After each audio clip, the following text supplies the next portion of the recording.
పార్వతీపురం మన్యం జిల్లా సదరం శిబిరాన్ని వికలాంగుల సద్వినియోగం చేసుకోవాలని ఎమ్మెల్యే జగదీశ్వరి పిలుపునిచ్చారు. కురుపం మండల ప్రజా పరిషత్ కార్యాలయ ఆవరణలో సదరం శిబిరం నిర్వహించారు. దీనిని ప్రభుత్వ విప్ ఎమ్మెల్యే తోయక జగదీశ్వరి ముఖ్య అతిథిగా వచ్చి ప్రారంభించారు. హైదరాబాద్కు చెందిన అలింకో సంస్థ సహకారంతో ఎస్ సొసైటీ స్వచ్ఛంద సంస్థ ఆధ్వర్యంలో సదరం శిబిరం జరిగింది. 5 మండలాల వికలాంగులు సదరం శిబిరంలో పాల్గొని సద్వినియోగం చేసుకోవాలని జగదీశ్వరి సూచించారు.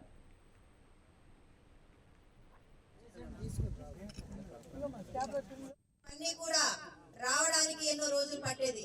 కానీ ఈ రోజు కూటమి ప్రభుత్వం వచ్చిన తర్వాత ఇవన్నీ అయిన మరుక్షణమే మీకు అన్ని పరికరాలు అందించే విధంగా చూడడానికి కూటమి ప్రభుత్వం ముందుకు వస్తుంది.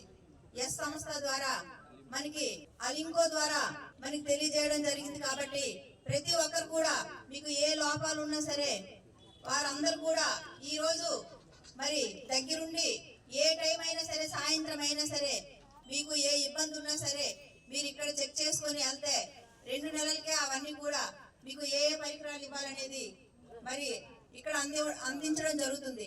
ప్రతి ఒక్కరు కూడా 5 మండలాల నుండి వచ్చారు కాబట్టి మీరందరూ ఒకసారి చూపించుకొని, వికలాంగులకైతే వీల్ చైర్స్, తర్వాత మీరందరూ కూడా